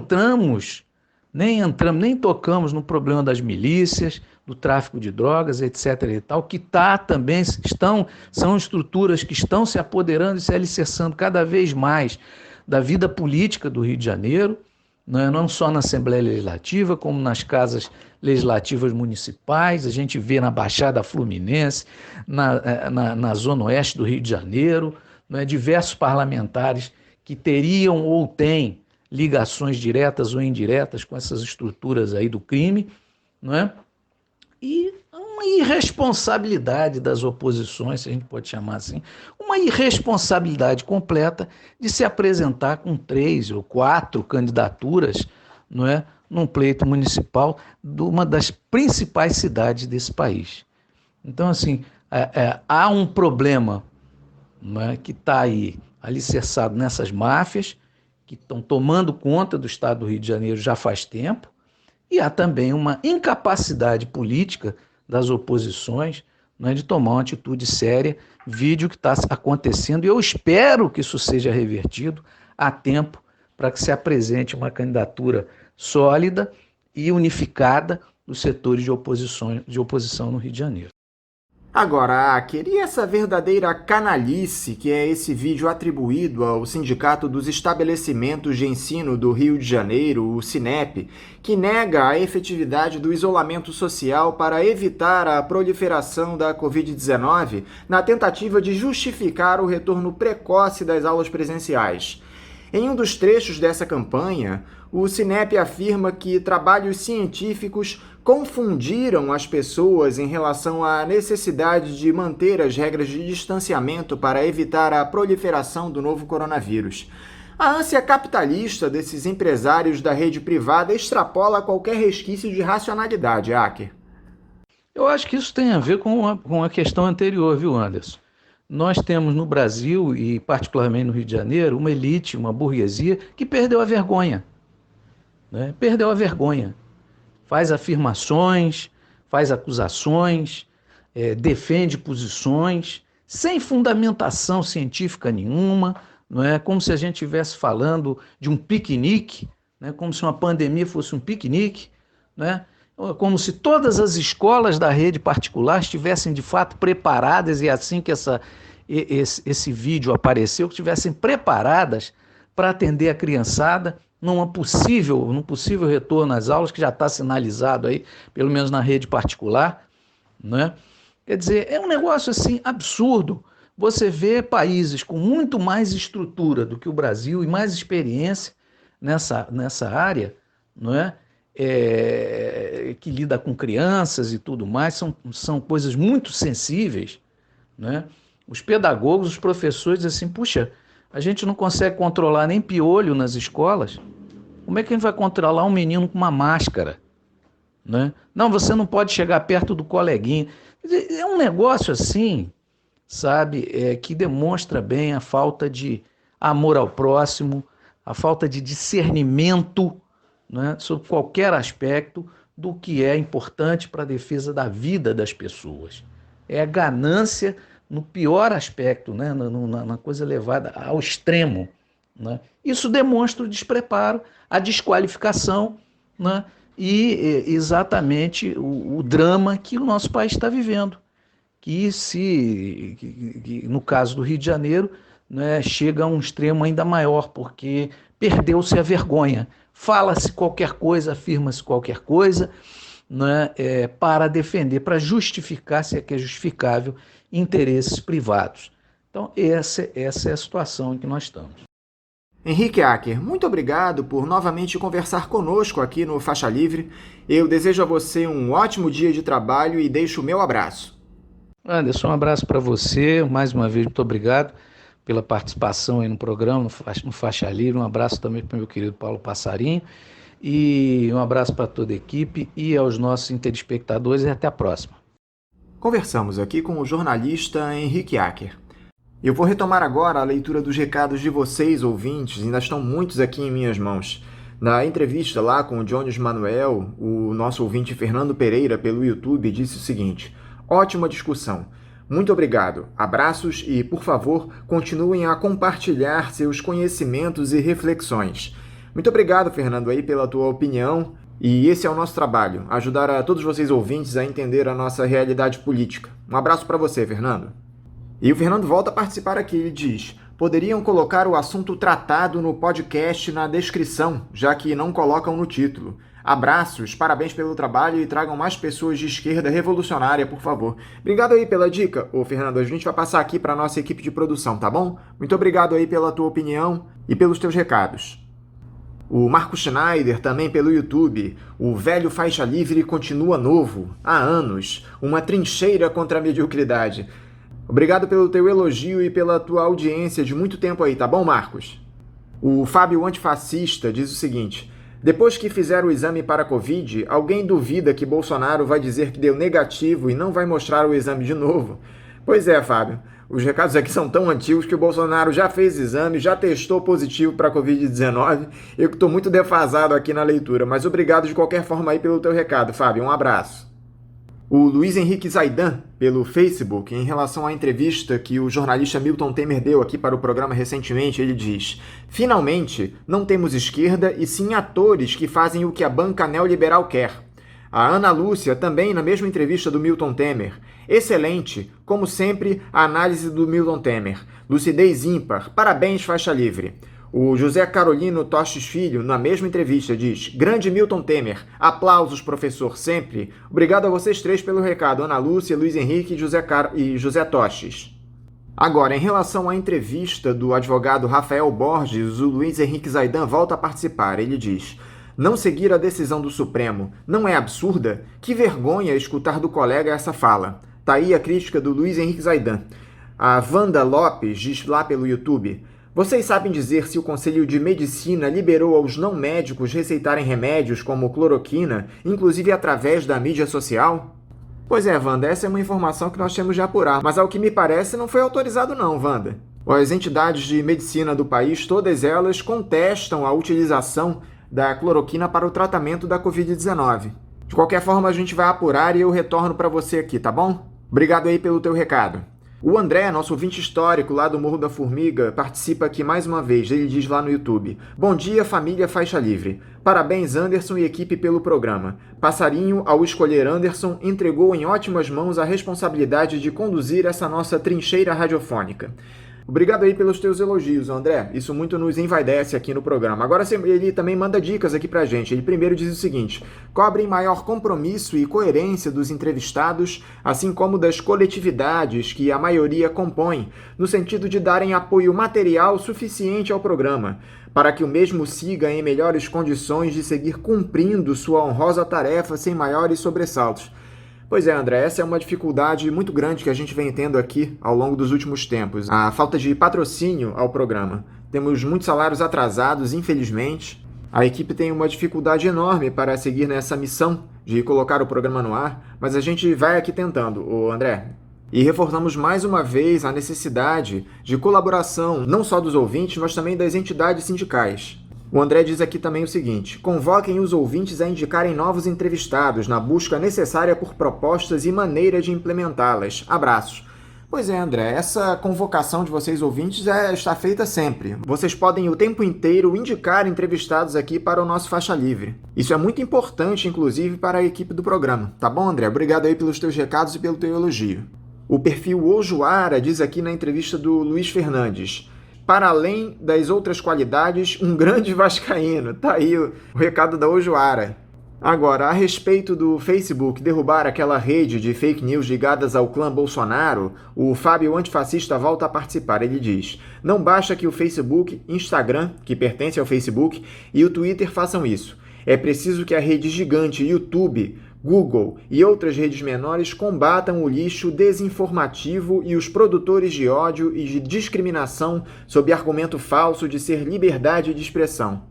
É verdade, Fábio, a gente concorda com você. Essas notícias falsas têm de ter um fim na nossa sociedade. Isso tem influenciado diretamente o resultado das eleições. Está mais do que claro que o Bolsonaro só está na cadeira de presidente da República por influência direta dessas fake news que foram compartilhadas nas redes sociais, no WhatsApp. Obrigado aí pelo teu recado, Fábio.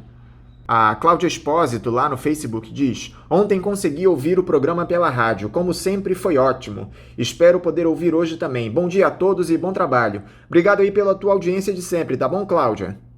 O Carlos José, pelo YouTube, se posiciona da seguinte forma: assim como na direita, os entrevistados são os mesmos. Quando escuto, já sei o que vão falar.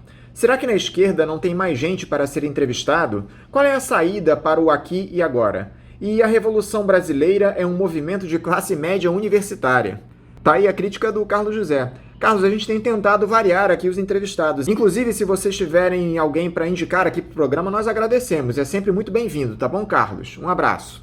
O Pedro Luiz, pelo nosso YouTube, diz: acompanhando daqui do interior de Minas pelo Rádio AM. Parabéns pela entrevista. Juntos somos mais fortes que estes milicianos que estão no poder. Tá aí, muito obrigado, Pedro Luiz, pela sua audiência. Isso mostra apenas a força que o Rádio AM ainda tem no nosso país, que alcança os rincões mais distantes do nosso Brasil. Obrigado aí, Pedro, pelo teu recado e pela tua audiência. O André, do Morro da Formiga, mais uma vez, diz o seguinte: bom dia, família Faixa Livre. Morro da Formiga ligado em mais um programa. Muito boa a entrevista da representante dos povos originários. Fala didática e aparentemente comprometida com uma luta relevante. Diferente das verborragias inócuas da maioria esmagadora dos componentes das ditas oposições progressistas. Abraços.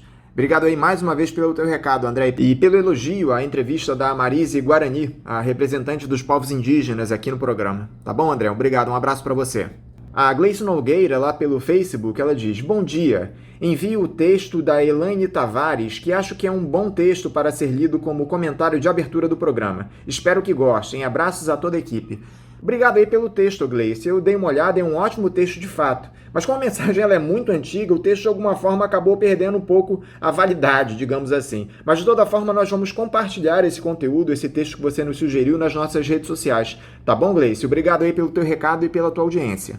A Andréia Rezende, no Facebook, diz aqui: eu quero saber do Banco Banestado. Tá aí, essa é uma demanda importante aí dos nossos ouvintes, que já está nas mãos da nossa produtora Celeste Sintra. Obrigado para você, Andréia, pelo recado e pelo lembrete aqui importante. A Marilda Ribeiro, pelo nosso Instagram, diz o seguinte: o governador que disse que ia acabar com a corrupção no Rio de Janeiro, na verdade é o próprio corrupto. Tá aí o recado da Marilda em referência ao governador do Rio de Janeiro, Wilson Witzel, que enfrenta um processo de impeachment lá na Assembleia Legislativa do Rio de Janeiro, a ALERJ, e está envolvido aí em uma série de denúncias de corrupção na área da saúde. É verdade, Marilda, a gente tem de concordar contigo. Uma figura que aparecia como antipolítica, como ex-juiz federal, navegando na onda do juiz Sérgio Moro, acabou eleito aqui no Rio de Janeiro numa surpresa enorme e agora mostra realmente quem ele é. As denúncias aí estão colocadas, contundentes, temos aí a possibilidade de uma delação premiada do ex-secretário de Saúde, Edmar Santos. A situação para o Wilson Witzel, de fato, não é nada fácil. Vamos aguardar aí os próximos acontecimentos. Obrigado aí, Marilda, pelo teu recado. Lembrando que os recados de vocês, ouvintes, neste momento de excepcionalidade, só podem ser enviados pelas nossas redes sociais, no Facebook, no Twitter e no Instagram, pelo nosso site, que é o www.programafaixalivre.com.br, pelo nosso canal no YouTube, que é o Faixa Livre, ou pelo nosso e-mail, que é ouvinte@programafaixalivre.com.br. Vamos agora a um novo intervalo. Voltaremos daqui a pouquinho. Atenção, professoras, professores e sociedade em geral. Os professores e professoras das escolas particulares estão em greve pela vida, mas trabalhando muito nas aulas virtuais. Ainda não é hora de voltar às atividades escolares presenciais. Você mandaria seu filho para a escola agora? O momento ainda é muito grave. O Simpro Rio convoca todas as professoras e professores para uma grande assembleia virtual sábado, dia 1º de agosto, às 14 horas, pelo Zoom. Voltamos a apresentar Faixa Livre. Já voltamos, ouvintes, e agora eu saúdo o ex-diretor do Sindicato dos Petroleiros do Rio de Janeiro e da Federação Nacional dos Petroleiros, a FNP, Emanuel Cancela. Emanuel Cancela, bom dia. Bom dia, Anderson. Bom dia, ouvintes do Faixa Livre. É um prazer voltar ao programa. Cancela, muito obrigado por conversar conosco novamente aqui no Faixa Livre. Cancela, o ataque promovido pelas últimas gestões da Petrobras se mantém no governo de Jair Bolsonaro. O presidente da estatal, Roberto Castelo Branco, vem promovendo um processo de privatização branca na companhia, vendendo as empresas subsidiárias como a Liquigás e a BR Distribuidora, as refinarias, a TAG, a transportadora associada de gás, e com planos de se desfazer de novos ativos da estatal até o fim do ano. Primeiro, eu gostaria, Cancela, que você fizesse uma análise a respeito desse crime contra a soberania nacional, que é a venda de ativos desse patrimônio do povo brasileiro que é a Petrobras. Castelo Branco, Carrasco de Mariana e Brumadinho é suspeito de ter cometido crime de responsabilidade, pois foram mais de 400 mortes em Minas Gerais, na Vale. Castelo Branco, representante de Bolsonaro na Petrobras, dá continuidade à privataria tucana. Lembrando que a FHC, na década de 90, com apoio da Globo, que comparava a Petrobras a um paquiderme e chamava os petroleiros de marajás, tentou privatizar a Petrobras. Graças à maior greve dos petroleiros na década de 90, de 32 dias, FHC não conseguiu privatizar a empresa como um todo. Então, transformou em unidades de negócios para vendê-la fatiada. Porém, só conseguiu vender 30% da refinaria do Sul, da Refap. Vendeu para a Repsol, a qual Lula, quando assumiu a presidência, recomprou. Interessante que Bolsonaro e Castelo Branco punem os petroleiros com o PED, Plano de Equacionamento de Déficit, com desconto vitalício de no mínimo 13% nos salários. E esses petroleiros, por conta da descoberta do pré-sal, pela 4ª vez ganharam da OTC em Houston, nos Estados Unidos, o equivalente ao Oscar da indústria do petróleo. Bolsonaro, assim, pune os premiados com o Oscar e premia com a presidência da Petrobras e da Transpetro os oriundos da Vale, Castelo Branco e Cristina Marzilac, os Carrasco de Mariana e Brumadinho. O mais impressionante, Cancela, é que em um momento em que as petroleiras diversificam sua atuação no mercado, a Petrobras fala em concentrar seus esforços em torno da exploração do pré-sal, desmontando os outros setores da empresa. Isso é, no mínimo, um grave erro estratégico. Companheiro Anderson, a orientação de Washington, dos Estados Unidos para a América Latina, é que nós nos tornemos quintal do império, né, e fornecedores de matéria-prima. E no Brasil, eles defendem que o Brasil, por exemplo, na área de petróleo, só faça a prospecção e a produção de petróleo, né? Eles não aceitam que a gente refine o petróleo, que a gente tenha a petroquímica, que a gente tenha a área de fertilizantes, né, que a gente tem a área de biocombustíveis, né? E isso, o governo do PT investiu bastante. Tem matéria do José Serra, que é seguidor da orientação de Washington, que ele fala nisso, que a Petrobras tem que ficar na perfuração, na exploração e na produção, porque isso ela faz muito bem, segundo Serra. E, aliás, acho até que faz isso muito bem. Mas esse não é o filé mignon da indústria do petróleo, né? E o PT, os governos do PT enxergaram longe e criaram a Petrobras, que a gente fala do poço ao posto ao poste. O que é isso, né? Por exemplo, no governo FHC nós tivemos apagões de energia e, através do diretor Hildo Sauer, né, da área de energia da Petrobras, de gás e energia, nós viramos controladores das termoelétricas e afastamos o perigo de apagões, né? Nos governos do PT, foi criado a Petrobras Biocombustível. E aí merece um comentário especial, porque o petróleo, apesar dele ser o ouro negro, ele não é infinito, ele termina, se esgota, né? Já as energias renováveis, não. Então, os governos do PT investiram maciçamente em energia do vento, a eólica, né? Criou vários parques eólicos, constituiu grandes hidrelétricas, que também são energias renováveis, né?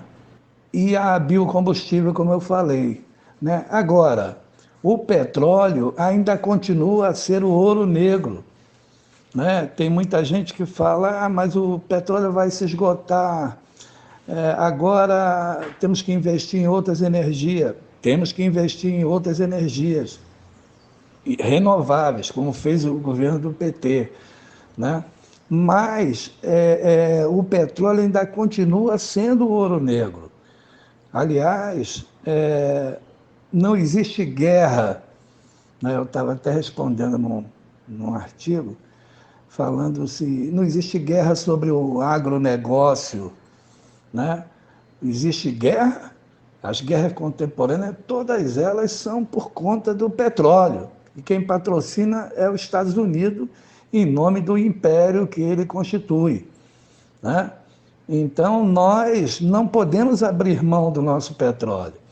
Então, seguindo a linha de Washington e de José Serra, de tornar a América Latina quintal dos Estados Unidos e fornecedor de matéria-prima, em nome disso, os governos do Michel Temer e do Bolsonaro, né, tiraram o país de áreas estratégicas do setor petróleo, né? Eles tiraram a Petrobras da petroquímica, tiraram a Petrobras, estão tirando do gás, né, do biocombustível, dos fertilizantes, né? Então, essas áreas são fundamentais, elas são altamente lucrativas, empregatícias, né? E a gente tem que retomar isso. Eu fico muito feliz que o candidato Ciro Gomes tenha falado, ele fez um vídeo que eu achei muito importante e que todo mundo deveria ver, falando que ele, se eleito for em 2022, vai retomar toda a Petrobras que eles estão entregando. Achei legal isso é importante, isso é uma bandeira importante. Agora, tem que ser dito também que os governos do PT retomaram a Petrobras, torná-la a empresa do poço ao poste, né? E o governo Lula, retomou 30% da refinaria do Sul que FHC vendeu. vendeu para a Repsol, né? Então, mais do que o Ciro está falando que é importante, o Lula fez. Os governos do PT retomaram a Petrobras do poço do posto ao poço, ao poste, né? E levaram as energias renováveis, né? E o Lula recomprou a Refap, a única unidade que é FHC, que aliás era isso que eu queria lembrar, que a FHC, com apoio da Globo, tentou privatizar a Petrobras, né? E não conseguiu, por conta de uma greve, a maior greve da categoria de 32 dias. Não conseguindo vender a empresa como um todo, ele transformou a Petrobras em unidade de negócios para vendê-la fatiada. Porém, só teve força para vender 30% da Refap. E o governo de Michel Temer e agora Bolsonaro é continuidade desse entreguismo, né? Então, a gente precisa dar um basta nisso, né? Porque, como eles disseram lá naquela reunião, eles estão passando a boiada, né? E nós estamos calados. E como você enxerga a reação das entidades sindicais ligadas à Petrobras contra essas iniciativas criminosas do governo de Jair Bolsonaro? Você acha que há uma mobilização suficiente para resistir a essa entrega do nosso patrimônio ao capital estrangeiro? Não. Mesmo no isolamento social, urge que os movimentos sociais e sindicais retornem às plenárias das estatais e do funcionalismo público, mesmo de forma virtual. Como é possível reverter esse processo de privatização da Petrobras, na sua opinião, Cancela? A sociedade civil pode agir de alguma forma em defesa da companhia? Quais as iniciativas deveriam ser implementadas nesse sentido? Mobilizações pontuais, mesmo no isolamento social, como fizeram as torcidas do Corinthians, do Flamengo e etc. Gostei muito dos atos realizados por movimentos sindicais e sociais, do chute na bunda do Trump nos Estados Unidos e no Brasil na bunda do Bolsonaro. Mesmo no isolamento, eles estão passando a boiada e nós vamos ficar calados? Agora, você enxerga na oposição força para combater esse projeto entreguista do bolsonarismo? Sim, no bolsonarismo não há nada de novo, pois trata-se de continuismo da privataria tucana de FHC e da farsa da caça dos marajás de Collor. Nos governos de Collor e FHC, o alinhamento com os Estados Unidos era disfarçado, mas com Bolsonaro é escancarado. Para encerrar, Cancela, eu queria falar a respeito de algumas críticas que você fez recentemente ao Faixa Livre, que nós, com todo respeito, consideramos injustas, em relação ao fato de lermos aqui no programa alguns artigos publicados no jornal o Globo, que claramente defendeu o golpe que foi dado no país nos últimos anos.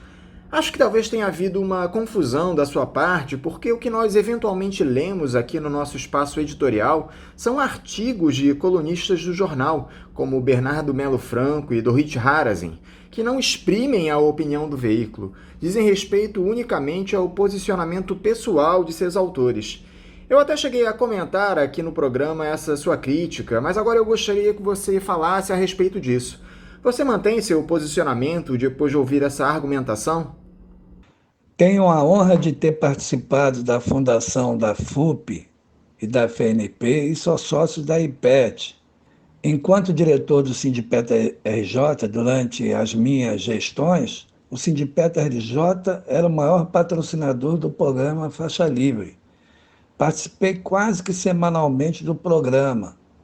Quando saí da direção do sindicato e da FNP, fui esquecido. E só agora, com pelo menos 2 anos de ausência ao programa, sou convidado. Não aposentei na política, sou o diretor da TV Comunitária do Rio de Janeiro, mantenho um blog, um canal de YouTube, página no Facebook e Twitter que alimento diariamente. Alguém pode achar que a minha presença no programa era tolerada por ser de entidade patrocinadora. Não tenho nenhum problema pessoal com os membros que comandam o programa e seus funcionários. Muito pelo contrário, tenho carinho e admiração por todos e sempre enalteci o Faixa Livre. Mas mantenho minhas críticas ao programa, pois creio que sempre o programa exagerou nas críticas ao PT, CUT e FUP, que com certeza cometeram os erros que devam ser criticados. Mas por que só eles? Lembrando que na democracia o programa tem todo o direito de agir dessa forma, assim como eu tenho o direito de protestar. Aliás, faço parte na sociedade daqueles que lutaram contra a ditadura militar para que todos tivessem o direito de expor sua opinião. Sem dúvida, Cancela, a sua opinião aqui é muito respeitada, como a de todos que conversam conosco aqui no programa. A questão é que o Faixa Livre é uma fronteira crítica há mais de 25 anos e não critica apenas o Partido dos Trabalhadores. Nós condenamos não só os neoliberais, mas a própria esquerda, quando ela de alguma forma comete erros, não só na sua militância, como também nas posturas quando é governo. Nós cansamos de criticar aqui outros partidos, Cancela, o próprio PSOL, o PCdoB, o PDT. O Faixa Livre é uma fronteira crítica e democrática do nosso país há mais de 25 anos. De toda forma, eu te agradeço muito por essa entrevista, Cancela. Desejo a você um ótimo dia de trabalho e um forte abraço. Um abraço, Anderson, e aos ouvintes do Faixa Livre. Foi um prazer muito grande retornar ao programa. Eu vou ficar daqui torcendo para vocês sobreviverem a essa pandemia, né, que atinge a todos, né, individualmente, as entidades, né, os programas como Faixa Livre, né, a gente sabe das dificuldades que vocês estão enfrentando, mas vocês, o Faixa Livre tem uma importância muito grande, né, no cenário político, ele serve de farol para muitos militantes, para muitas entidades, e a gente fica daqui torcendo para que, assim como nós, vocês também e os ouvintes sobrevivam a essa pandemia. Um abraço a todos e muito obrigado pela atenção. Conversamos aqui com o ex-diretor do Sindicato dos Petroleiros do Rio de Janeiro, Sindipetro RJ, e da Federação Nacional dos Petroleiros, a FNP, Emanuel Cancela. E vamos encerrando a edição de hoje do Faixa Livre, convidando vocês para amanhã, a partir das 8 da manhã, estarem aqui na Rádio Bandeirantes para mais uma edição do programa. Um abraço a todos vocês e até amanhã.